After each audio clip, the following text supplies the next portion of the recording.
The Long Road to True Happiness by WierdRandomTina. Chapter 5. Quiet Day in the Bunker. Branch's days always dragged on, but Monday afternoon's arrival seemed to take an eternity. Rather than stressing over whether or not the day would end up in disaster, he was now struggling to suppress his anticipation. He knew that getting his hopes up in any way would only result in him getting disappointed sooner or later. But it was impossible to completely shut off those feelings. Branch was finally, and unexpectedly, getting to spend some quality time with the girl of his dreams. How could he not look forward to it? Early Monday afternoon, unlike the previous time, when Branch heard the enthusiastic knock on his door, he wasn't glued to the ground. Instead, he found himself almost hurrying over to the elevator. He barely got the hatch open before the princess gave her cheerful greeting. "Hello again, Branch." "Hi." His response was dull, but Poppy noticed his face wasn't scrunched up in his regular glare. She hopped down beside him before speaking again. "I thought we could hang out down here today. It's quite warm and humid out, but it's much cooler under the ground. Is that okay with you?" Sure." Branch was still adjusting to Poppy asking what he wanted, instead of telling him what he should want. After he closed the hatch and released the lever, Poppy then announced, "Hey, guess what, Branch? I have a surprise for you." Cue Branch's familiar frown. "I hate surprises. You ought to know that by now." She giggled. I know. But you'll like this one, I promise." He hesitated, looking at her as if she had grown a second nose. "Okay." "Great. Now close your eyes and hold out your hands." "Absolutely not." "Please. Just trust me." Branch huffed in exasperation as Poppy stared at him pleadingly. "Can't I resist those eyes just once?" So he closed his eyes tightly and held out his hands stiffly, accepting his fate. It took a mere second for her to reach into her hair and plop something into his grasp. He tensed, then relaxed a bit. It felt like some kind of oddly shaped container. Less daunted and more curious now, Branch asked after a second of silence, "Can I open my eyes now?" "Yep." With Poppy's permission, he tentatively peeked with one, and then fully opened both. It was a heart-shaped box, complete with 3 butter tarts, the kind she had brought him before. "Surprise! I meant to bring you some to commemorate our first meeting, but Mandy's bakery was cleaned out from Guy Diamond's glitter party." "Glitter party, of course." Normally Branch could come up with a cleverer comeback, but he was distracted by Poppy's thoughtful gift. She had gone out of her way to do this for him, because she discovered it was something he actually liked. But before he could overanalyze it, he reminded himself that this was Poppy. She was thoughtful with everyone. This wasn't anything exceptional. "Thanks," he mumbled, staring down at his feet. Poppy was so unprepared to hear that word from Branch in a non-sarcastic way that she almost completely forgot to respond, "You're very welcome." By then the elevator had reached the main level. In a single motion, the pink princess darted over to his couch, settled down, and began pulling out various craft materials and a colourful scrapbook. Whoa! Hold it. What's all this?" Branch questioned as she took over his whole coffee table. "I don't recall saying that I was interested in scrapbooking." "This isn't for you. It's for me," Poppy said matter-of-factly. "I mean, you're more than welcome to join me, of course. But like I said, I'm not going to make you do anything." Branch stared blankly at her. "So then, why did you drag it all down here into my home?" "Because there are some pages I've been wanting to finish." "But I haven't had the time," Poppy explained. "I figured I would work on it down here, while you do whatever you want. Continue about your business, sit with me and stare at the wall, make some artwork of your own. I don't care. Either way, I will still count it as hanging out, because I am invading your personal space. I said we would start out gradually, and I meant it." that was all there was to it for her. So she focused in on her scrapbooking. Branch couldn't focus at all.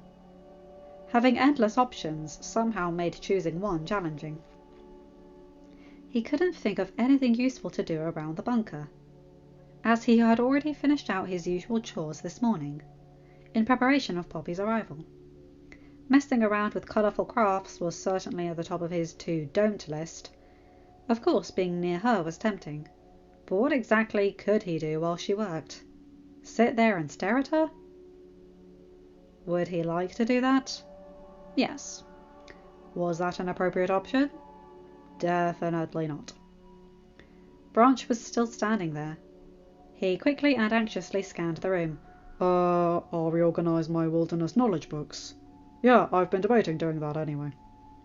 He passed his dining table to set down the box of tarts. Trying to waste some time, he ate one of them excruciatingly slowly. Then he walked over to the opposite end of the room and got to work reorganising the 3 shelves of books. But his heart wasn't in it. He must have moved every book at least half a dozen times, without making any noticeable progress. Finally, Branch gave up and tidied his kitchen utensils, and then washed a small batch of laundry, then dusted his other bookshelf. But he was still pottering around aimlessly. Every now and then he glanced over at Poppy, hoping she wasn't picking up on his fake busyness. Branch did not want her to think that he was desperately trying to avoid her, because he wasn't. Well, he was in a way, but not in that way. Thankfully, all her attention was on her scrapbooking. Poppy's presence brought such warmth and brightness into his lifeless bunker. Despite the low lighting, her sunset pink skin and brilliant rose magenta hair glowed as strongly as always. Her soft humming was a welcome interruption to the cold silence, echoing off the near-empty walls. The sound was so bittersweet. Poppy had the most pleasant voice, but any hint of singing always brought back unpleasant memories for him. She was bopping her head along to match her melody again. Deep in concentration, she had her pretty little rounded face all scrunched up, and her tongue stuck out in one corner. Looking cuter than ever. A strange sensation tugged at the corner of Branch's mouth, almost as if a smile was attempting to form. Not wanting to be caught gawking at her, he quickly turned away, his mouth drooping back into a frown. This is stupid. I've always wished to be near her. Now I finally have the ideal opportunity to do so. The opportunity that she's given me. The entire reason she's here. And I'm avoiding her like the plague. He glanced over at Poppy once more, shuffling his feet as he considered how he could join her without being weird. After a few minutes, Branch wandered over to his other bookshelf and grabbed a random book. Turned out to be 101 Ways to Build a Tent. Sure, that'll work. And then walked over toward the couch. As he neared, he saw out of the corner of his eye that Poppy had looked up at him in anticipation, but he kept his main gaze glued to the boring cover of the book in his hand. Poppy was delightfully surprised that Branch had chosen to sit on the couch with her. Sure, he was seated as far away from her as he could possibly get, but he could have read a book anywhere, at his dining table, in his bedroom, in a far corner or storage room. Every minute or so, Branch turned a page, but he wasn't absorbing any of the words. It was like he had forgotten how to read. His brain was not functioning properly, consumed by thoughts of how close he was to her right now, how much closer he could be, and how much closer he wanted to be. Branch knew if he outright moved over to sit right next to Poppy, it wouldn't bother her one bit. In fact, she would likely prefer if he did that. But no matter how much he longed to be near her, it couldn't erase the fact that he had dedicated 20 years of his life distancing himself from other trolls as much as possible. That was proving to be a very difficult rut to get out of. For a second, Branch visualized confidently scooting over and putting his arm lovingly around her, then squirmed internally at the embarrassing image. Meanwhile, Poppy was itching to shuffle closer to him the entire time he was sitting there. But she knew how uncomfortable Branch was with close proximities, and wanted to respect his very small personal bubble as much as possible. It was especially tempting at hug time. At the light ping of her bracelet, it was a natural response to wrap her arms around the nearest troll. They gave each other a sidelong glance, Branch looking ready to leap up and away if she moved towards him. Instead, Poppy turned her eyes to the sandy-coloured pillow to her other side. She held it up in front of him and asked, "Can I hug this? Please?" Branch rolled his eyes, but seemed more amused than anything. "Hug whatever you want, so long as it isn't me." So she smiled and squeezed the pillow fiercely. For such a dainty troll, she could give dangerous hugs when she wanted to. For the next 10 minutes, Poppy finished her final scrapbook page, keeping the pillow in her lap to lean on as she worked. In that period of time, Branch got up to stretch his legs and grab another tart to snack on. Poppy wondered if he would just remain at the dining table, so she was happily surprised when he returned to the couch with it. Within a minute, Poppy had packed up her craft materials and thanked him for his company, given him a cheerful goodbye and shown herself out. For a while, after she had gone, Branch just sat there, staring at the light brown pillow.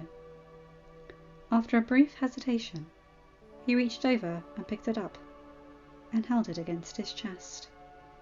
He swore that he caught a hint of her sweet scent lingering on it. Branch closed his eyes, unsure if this was helping or causing his twinge of heartache. End of chapter. Hi guys, hope you liked that one. Short one, that one, but I love it. One thing about Poppy and Branch I've spotted, and that other people have spotted too, is that Branch is very autism coded, and Poppy is definitely very ADHD, and he's very clearly an introvert. So the fact that she's being so patient with him, and they're sort of testing each other's boundaries, and she's respecting it, she is spotting how much this is a challenge for him. As someone who only has one very close friend, but yet is very affectionate, I can see myself in both of them. I'm a hugger, I love a good cuddle, but I don't like it when people touch me unexpectedly. Like, I don't mind a pat on the shoulder, elbow or hip if they're trying to get my attention, and hip is only with my family. But if it's something like the back of my neck or something, my hackles go up immediately. I hate that. And I hate when people push me too much. But the thing is, my family always invite me to join in, even if they most likely know I'm going to say no. That's what matters. The fact that they care. So I can very much relate to Branch holding on to Poppy's invitations. It's a reminder that someone cares. And it's so important. Trust me, my version of the bunker is my bedroom, and I spend most of my time in here. I'm in here right now doing this. So I can see a lot of myself in both of them. I think that's why this one in particular matters so much, because she recognises it, and he is trying to show that he appreciates that, and it's noticed by her. They both know that there are things going on, and it's really sweet. Anyway, I've rambled on enough about this. Anyway, you guys know the drill. Like, comment and subscribe, and hit that bell to get notified whenever I upload a new video. Have a good day, night, or whatever time zone you're in. Bye my guys, gals and non-binary pals. I'll see you in another video. Take care.